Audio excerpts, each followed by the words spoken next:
Fanomerabantsika rehetrarehetra indray fotoana izay fanomezantsika androany dia hotohizantsika ny fanazavana izay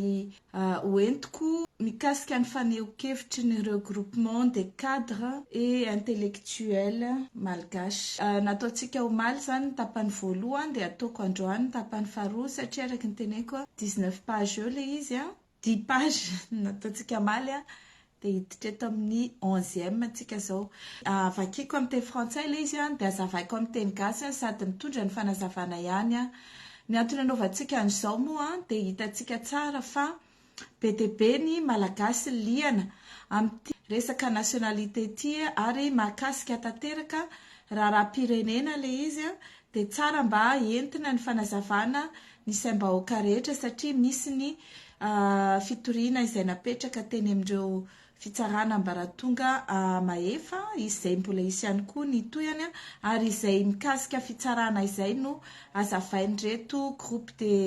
des cadres intellectuels malagasy reto. Raha-patsahivina ny resantsika maly teo amin'ny hoe rehefa inona no mila décret du gouvernement ny fahafana manary an'izany nationalité malagasy izany dia hiverenako kely fotsiny satria nisy nametraka fanontaniana taty amiko izany hoe rehefa inona no mangataka rehefa inona izany tsy mila an'izay autorisation izay dia araka ny fanazavana izay nentin'ireo groupement des cadres intellectuels ireo sy ny fanazavana izay nentina ihany koa ary ny voalaza any anatin'ny jurisprudence izay hitantsika misy jurisprudence frantsay izay hitanay ihany koa ary jurisprudence ivoiriana dia milaza fa automatika ny fahaverezana izany nationalité izany amin'io article 42 io. Ny tsara fantatrareo fa ny code de nationalité malagasy dia nadika teo amin'ny code de nationalité français ary ireo pays izay ancienne colonie française dia nandika izany code de nationalité izany koa tamin'ny code de nationalité française dia mitovitovy izany ny antsika sy ny ivoiriana fa ny numéro ny article fotsiny no tsy mitovy dia araka ny tenena tao dia ny article 43 milaza fa ny maramila sy izay voasoratra eo amin'ny registre de recensement no mila mangataka izany autorisation izany. Voalaza ihany koa fa ny article 45 ireo izay manana nationalité hafa ankoatra ny malagasy na mineur izy na majeur te hanary an'izany automatiquement mety hoe fa double nationalité izy na binationaux na plurinationaux de naissance izy na nangataka nationalité allemande izy na re nationalité izay tsy manaiky anananao nationalité hafa ireny dia tsy maintsy manary aloha ny nationalité malagasinao ianao izay ianao vao afaka maka ny nationalité an'zareo ireny zany no voalaza amin'io article 43 sy 45 io. Misy ihany koa ny article 47 izay mahakasika ny vehivavy malagasy izay milaza fa aka ny nationalité ny vadiny. Reny koa zany dia tsy mila décret fa amin'ny fotoana izay anaovana ny mariage civil dia very avy hatrany nationalité. Ao amin'ny article 49 indray dia ireo olona izay niasa amina tafika vahiny na miasa amina service public vahiny dia tsy maintsy anaovan'ny fanjakana taratasy mampitsahatra avy hatrany an'izany asany izany. Izany hoe manome baiko azy injonction ny atao hoe baiko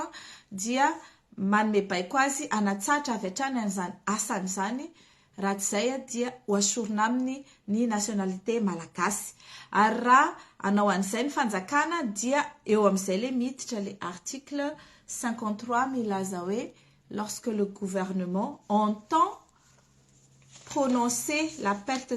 déclarer la perte de nationalité d'une personne dia misy procédure ataony manao notification izy dia manaray volana le olona amalina dia décret ny amoahany anazy. Ato amin'ny article 55 indray tsika zany zao les décrets de naturalisation et intégration, les décrets portant autorisation de perdre la nationalité malgache, les décrets déclarant qu'un individu a perdu la nationalité malgache, les décrets de déchéance sont publiés au journal officiel de la République. Ireo zany dia milaza iny atao ny karazana décret mivoaka. Fa io le lazaiko te misy décret portant autorisation ary misy ny décret déclarant qu'un individu a perdu ary misy ny décret de déchéance. Io zany no afangarontsika, afangaron'ireo mpomba fitondrana hoe tsy maintsy misy décret déclarant la perte de nationalité malagasy. Nefa raha ny logika an'io lalàna io zany dia matoa misy fanavahana le hoe décret portant autorisation et décret déclarant perte de nationalité malagasy dia satria io autorisation de perdre io dia midika hoe amin'iny daty voan'iny autorisation iny dia very avy hatrany nationalité anao, tsy mila déclaration akory hoe décret, un autre décret déclarant qu'il a perdu. Rehefa une fois ianao zany nangataka an'ilay ka nazo décret d'autorisation dia perdu nationalité, zany hoe mitsahatra avy hatrany nationalité malagasinao amin'ny fotoana ivoan'iny décret d'autorisation iny. Ao anatin'ny article 43 nefa dia milaza mazava hoe ne sont pas astreints, dikany hoe astreint dia voatery, tsy voatery mangataka autorisation de perdre la nationalité malgache, tsy voatery mangataka lalana anarin'ny zoom-pirenena malagasy ny olona izay totalement dégagé des obligations du service militaire. Efa mihoatra tanteraka ny taona izay tokony anaovany an'izany service militaire na ny asa fanompoana izany. Eo zany dia midika ito article 43 izay tiany zareo tanteraka ito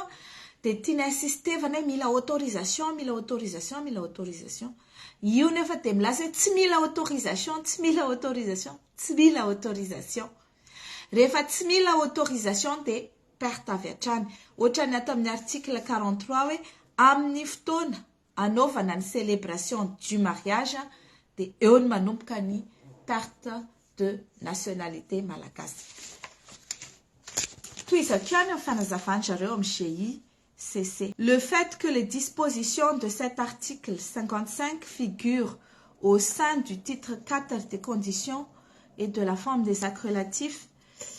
à l'acquisition ou la perte de la nationalité malgache conduit certains analystes de bonne foi à interpréter que toute perte de nationalité doit être autorisée par décret du gouvernement. C'est là un point de vue sans doute erroné et procède d'une interprétation déformante de la loi. En effet, comme il est déjà explicité ci-dessus, d'une part, contrairement aux articles énumérés aux articles 43 à 49 du Code de nationalité, une telle formalité n'est pas prévue pour celui de l'article 42 où le malgache majeur ayant acquis volontairement une nationalité étrangère perd de plein droit sa nationalité malgache, sans qu'aucun décret soit nécessaire pour autoriser à perdre la nationalité. D'autre part, dans ce dernier cas, le rôle de la juridiction compétente n'est pas d'autoriser la perte de la nationalité malgache, mais plutôt constater que la personne concernée a perdu ipso facto la nationalité malgache. Izay zany dia manamafy le zavatra nazavaiko tamin'ny teny gasy teo hoe ny ilana ny décret zany dia ny article 43-49. Ny tsy mila décret zany dia article 42 sy 47. Ireo olona izay miinterprété hoe tsy maintsy mila décret d'autorisation de perte, tsy maintsy mila décret déclarant la perte dia diso ny interprétation an'zareo. Fa eto kosany matoa napetraka le hoe raha misy ny fiantsoana ny tribunal dia eo amin'izay le idirana le hoe quel est le rôle de la juridiction compétente. Ny rôle ny tribunal eto dia tsy hoe izy no anome an'le autorisation na izy no anamafy hoe izy zany no andidy sy anapaka hoe iza no very ny nationalité na iza ny tsy very fa i constater hoe applicable amin'ity olona ty ve ny article 42 ary dia amoaka didy ilaza anao déclaration oui ou non miatra aminy le article 42 ary milaza zany fa very ny nationalité any olo io fentoana rehefa izy nangataka ankitsipo volontairement. Io moa zany ny naturalisation dia ankitsipo foana fa ny filiation no tsy nangatana volontairement. Misy ihany koa raha ny manao procédure de reconnaissance an'izay filiation zay fa saingy raha ohatra le izy tsy par filiation nangatanao dia naturalisation zany hoe mahanary ny nationalité anananao teo aloha zay. Ka eto zany dia toy izako ihany. D'ailleurs, quel est l'intérêt d'un décret gouvernemental pour autoriser la personne concernée à perdre sa nationalité malgache déjà perdue de plein droit à partir du moment où elle a acquis la nationalité étrangère. Que le gouvernement le veuille ou non, c'est un non-sens d'exiger un tel décret. Les gens volazan zareo OMGI. GCICC. Pourrait-on raisonnablement imaginer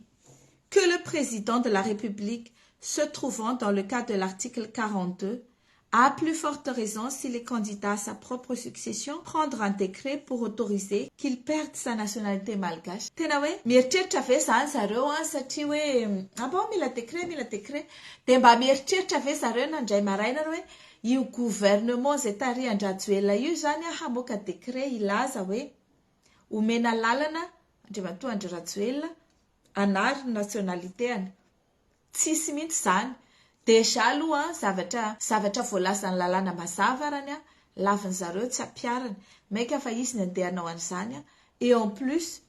tsy izay ny voalazany lalàna hoe tsy maintsy amoahana daholo rehefa perte de nationalité ho an'ny cas tokana izay ny gouvernement no nanapa-kevitra hoe esorina nationalité an'ity olona ity satria izy miasa ao anatin'ny tafika vahiny na ao anaty service public vahiny izay ihany no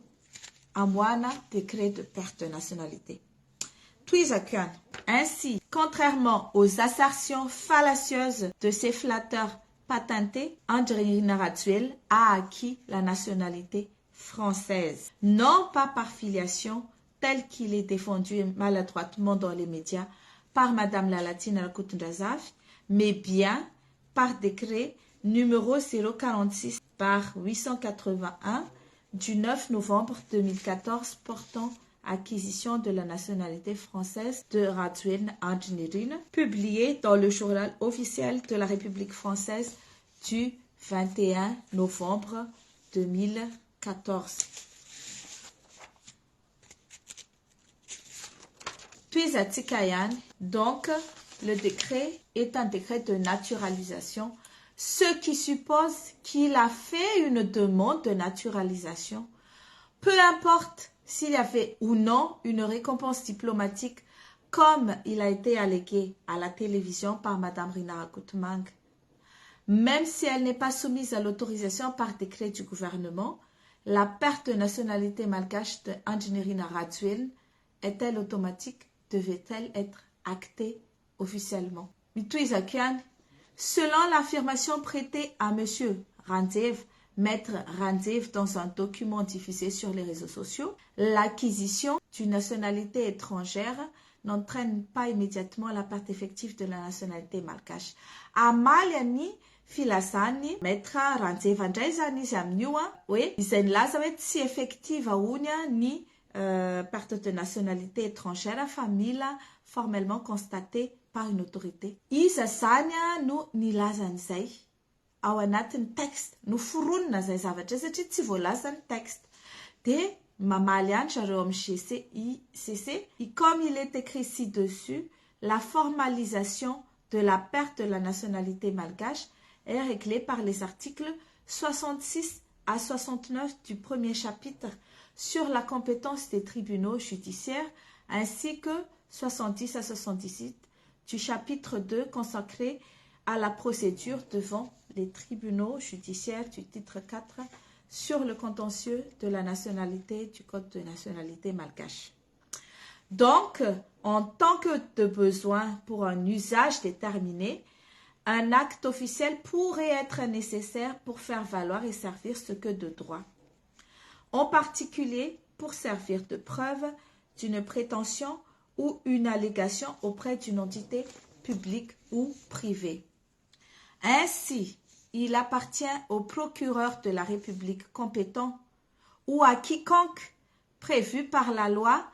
voulant faire constater qu'Andjniri Naratswel a perdu la nationalité de saisir le tribunal de première instance compétent, celui du domicile de ce dernier, par voie d'action ou d'exception. Io zany dia avery comme teny gasy hoe anjaran'ny fampanoavana ao Antananarivo na izay olona manana intérêt, izay olona hoe quiconque prévu par la loi voulant faire constater qu'Andjniri Naratswel a perdu la nationalité malgache, izay olona rehetra na ny mpanao politique na ny ancien candidat tamin'ny présidentielle na ny vahoaka malagasy izay mpifidy tsy te hifidy olona izay tsy manana nationalité malagasy na ny député na iza na iza na iza ka te ampilaza ny fitsarana an'izay hoe voulant faire constater dia afaka misaisir ny tribunal de première instance compétent. Toina izay napetrakay tamin'ny herinandro lasa teo moa zany dia mikasika ny infraction pénale izay nataony Andry Rajoelina olon-tsotra azy nilatsahany hofidiana nefa izy tsy manana qualité. Eto zany zao dia anjaran'ny olona rehetra, anjaran'ny procureur alohany ny misaisir ny première instance. Raha tsy manao izany izy fa mianahana satria sao dia hoe andany andro 3 volana 4 bolana eo indray na herintaona na ataony mirisana eo dia afaka manao an'izany nizaniza, afaka manao na iza na ianao tsika rehetrarehetra mijery io mangataka eny amin'ny tribunal de première instance ho constatena izany perte de nationalité malgasy ny Andriamatoa Andry Rajoelina zany. Dia mbola trizako ihany dans la pratique sur la vue du décret 046 881 du 14 novembre 2014 portant acquisition de nationalité française de Rajoelina Andjniri, publié dans le journal officiel de la République française en date du 21 novembre 2014, le tribunal, en fonction de l'objet et des termes de la demande, devra constater qu'il a perdu la nationalité malgache. Ou le président du tribunal, éventuellement le juge qui le remplace, rend une ordonnance de refus de délivrance de certificat de nationalité malgache en application de l'article 42 du Code de nationalité. Izay zany vola eo amin'ny GCICC hoe rehefa nentina eny anoloana ny fitsarana mba raha tonga voalohany zany ny raharaha dia tokony mamoaka didy ny fitsarana milaza hoe lazaina zany fa very tamin'ny androny 19 novembre 2014 la nationalité ny Andriamatoa Andry Rajoelina ary izany dia araky ny décret numéro 46 881 izay nivoaka tamin'ny 20 novembre. Izay no fanazavany zareo eto. Fa mbola manohy ihany izy ato ambany. Il n'est cependant pas superflu de recommander de recourir aux articles 43 et suivants de la loi numéro 2015-020 du 19 octobre 2015 relative à la structure nationale indépendante chargée de l'organisation de la gestion des opérations électorales nommée Commission électorale nationale indépendante NA-CENI aux dispositions pertinentes de la loi organique 2018-08 du 11 mai 2018 relative au régime général des élections et des référendums et à l'article 65 de la loi organique 2018-009 du 11 mai 2018 relative à l'élection du président de la République. Io zany dia misintona antsika hamaky an'ireo lalàna anankiroa ireo zareo amin'ny GCICC milaza fa ny commission électorale nationale indépendante dia manana ao amin'ny article 43 new loi 2018 loi 2015-020 si loi 2018-08 article 43 dans la mise en œuvre de ses attributions la CENI est investie d'un pouvoir d'interpellation écrite de tous les responsables concernés à quelque niveau que ce soit pour toute anomalie constatée aux différentes étapes du processus électoral. D'un pouvoir de substitution d'action à l'égard des responsables de ces démembrements après mise en demeure restée infructueuse. Investi également d'un pouvoir de saisine des juridictions compétentes. Les irrégularités commises par les partis politiques, les candidats ou leurs comités de soutien, les électeurs ainsi que par les autorités administratives doivent être constatées et portées par la Commission électorale nationale indépendante devant les juridictions compétentes qui statue dans un délai de 7 jours après la saisine. Izany ity seni ity dia manana andraikitra andeha any amin'ny fitsarana i-constate an'io zavatra io. Ary amin'izao tsika miteny izao satria aty aoriana ny seni no miara-mahita amintsika rehetra fa nisy tsy fanaran-dalàna tamin'ny candidature ny Andry Rajoelina dia anjaran'ny seni koa no mandeha misaisira ny tribunal de première instance mba ilazana hoe nisy tsy ara-dalàna tamin'ny candidature ny Andriamatoa Andry Rajoelina tamin'ny 2018 ary manana 7 andro ny tribunal hamalina an'izany fitoriana ataon'ny seni zany. Ao amin'ny article 45 dia misy an'izao ihany koa. La commission électorale nationale indépendante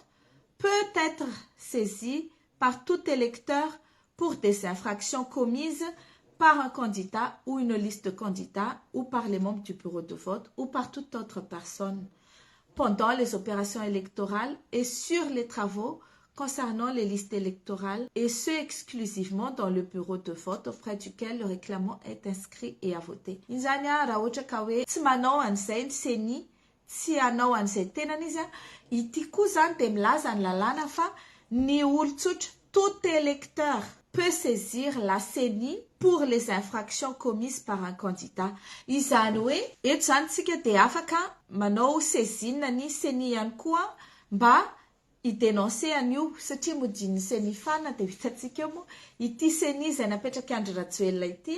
raha ohatra ka anao ny asany ara-dalàna araka io voalaza amin'ny article 45 io. Ao anatin'izany zany dia miteny ity article ity ihany à cet effet elle se substitue, la CENI se substitue à l'électeur énoncé à l'article ci-dessus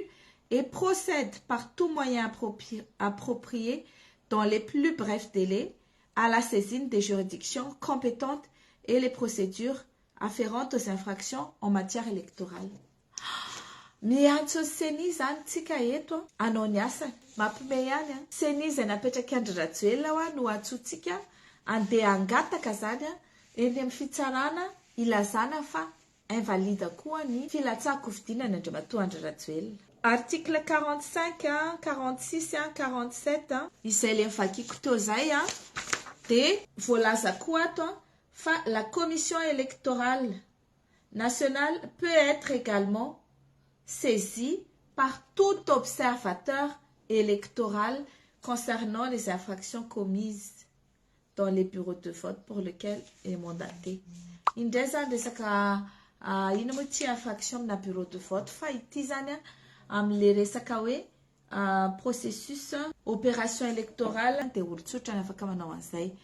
Toy zakany ao amin'ny article 48 no milaza hoe ahoana ny fomba anaovan'ny CENI an'izay dia voalaza ato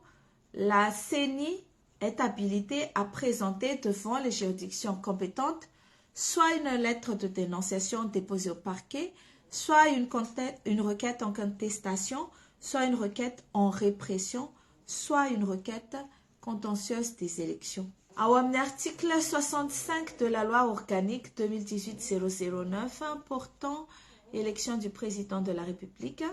la Haute Cour constitutionnelle est compétente pour connaître de toute requête et contestation se rapportant aux actes qui constituent les préliminaires des opérations électorales et ceux qui ont trait au déroulement du scrutin. Elle est seule compétente pour apprécier la nullité totale ou partielle et qui pourrait résulter de l'omission des formalités substantielles. Lors du contrôle des PV, des bureaux électoraux ou des sections de recensement des matériels de vote, SRMV, la Haute Cour constitutionnelle, en l'absence de tout recours, peut se saisir d'office lorsqu'elle estime qu'il y a eu violation des dispositions législatives ou réglementaires ou pour d'autres motifs d'ordre public. Raha ny tena marina zany, nilaza ny HCC hoe tsy afaka amin'ny se saisir d'office izy. Fa raha ity voalazany lalàna ity mandritry ny élection, raha ohatra ka manao tory ny bureau de vote ny HCC ka mahita anomalie d'ordre public na d'ordre législatif ou réglementaire dia afaka misaisir ny tenany. Fa saingy amin'izao tsika tsy ao anatin'ny élection izao, mametraka fanontaniana zany rehetrarehetra hoe ahoana ny fandehany ary ahoana moa zany ny statuany Andry Rajoelina amin'izao ary ny mikasika ny élection manaraka. Mamaly ihany ny GCICC hoe les questionnements auxquels il faut répondre sur le statut politique d'Andry Rajoelina dans l'immédiat et dans la perspective de sa candidature aux prochaines élections présidentielles porte sur l'éventualité d'action immédiate avant sa candidature à l'élection présidentielle de décembre 2023, mais aussi à compter de sa candidature à cette élection présidentielle devant la juridiction compétente. Mais la pertinence de telles actions dépend de la crédibilité de la juridiction compétente. Io moa le miverina foana hoe azo itokisana ve fitsarana, afaka matoky fitsarana ve tsika, ahoana fandehan'ity fitsarana ity, zany ny fanontaniana mipetraka. Fa amiko dia atao foana aloha ny fitoriana, entanina foana aloha ny mpitsara anao ny asany, entanina koa ny vahoaka ahafantatra ny lalàna. Ka manome an'izao proposition zao zareo amin'ny GCICC. Les actions possibles avant la candidature d'Andry Rajoelina à l'élection présidentielle de décembre 2023. Deux actions sont possibles. Action de contestation de la nationalité malgache par un électeur inscrit et une plainte pour haute trahison et violation grave de la Constitution. Ny zavatra asika atao zany dia manao contestation de la nationalité malgache d'Andry Rajoelina par un électeur inscrit sur la liste électorale. Araka ny fanazavan'ny zareo dia hoe ayant acquis la nationalité française par naturalisation alors qu'il était majeur, Andry Nirina Rajoelina a perdu sa nationalité malgache. Ipso facto, en application de l'article 42, en vertu de l'article 46 alinéa 1er de la Constitution, tout candidat aux fonctions de président de la République doit être de nationalité malgache. Il est donc possible à un électeur inscrit sur la liste, en application de cet article 24 de la loi organique relative au régime général des élections, de contester la qualité d'électeur d'Andry Nirina Rajoelina auprès de la commission électorale, en établissant qu'il n'a pas la nationalité malgache pour être inscrit sur la liste électorale, ce qui permettra de constater sa qualité d'éligible en vertu de l'article 4 qui dispose « Sans électeurs, tous les citoyens malagasy, sans distinction de sexe, âgés de 18 ans, jouissant de leurs droits civils et politiques et inscrits sur la liste électorale. » Zay voalazany lalàna hoe tsy maintsy ianao inscrit sur la liste zay ianao vao afaka mifidy. Ianao koa nefany inscrit sur la liste ianao raha ohatra ianao feno 18 taona ary mizaka tanteraka ny zom-pirenena anananao droits civils et politiques. Raha ohatra ka olona very nationalité malagasy zany dia very an'izay zo maha-malagasy azay tsy afaka mifidy, tsy afaka soratra anaty liste électorale. Amin'izao tsika miteny zao asa raha efa nivoaka indray ny liste définitive ny liste électorale fa manana 20 andro isika ao aorianan'izany affichage zany hijerena hoe voasoratra ao amin'ny liste électorale avy Andry Rajoelina sa tsy. Ka raha voasoratra izy dia afaka mitory anazy any amin'ny CENI isika rehetra hoe ity olona ity tompoko dia tsy manana nationalité nefa izy misoratra ao anaty liste électorale. Ary izay fitoriana izay dia afaka apetraky ny olona rehetrarehetra izay voasoratra ao anaty liste électorale amin'ity taona 2023 ity ary tsy maintsy andraisan'ny CENI fepetra andehanany ametraka ny saisine moa zany ny tribunal de première instance averika any. Ny zavatra nataon'ny Rajoelina haute trahison sy violation grave de la constitution dia ny fanafenany fa izy dia naka nationalité française tamin'ny 2014 ary noho izany dia tsy mana nationalité malagasy intsony. Io no nametrahanay plainte ary araky ny tenenina satria ireo député ao amin'ny assemblée izay hitantsika fa efa nezana novaina fa mbola tsy tafavoaka, ireo député ao anatin'ny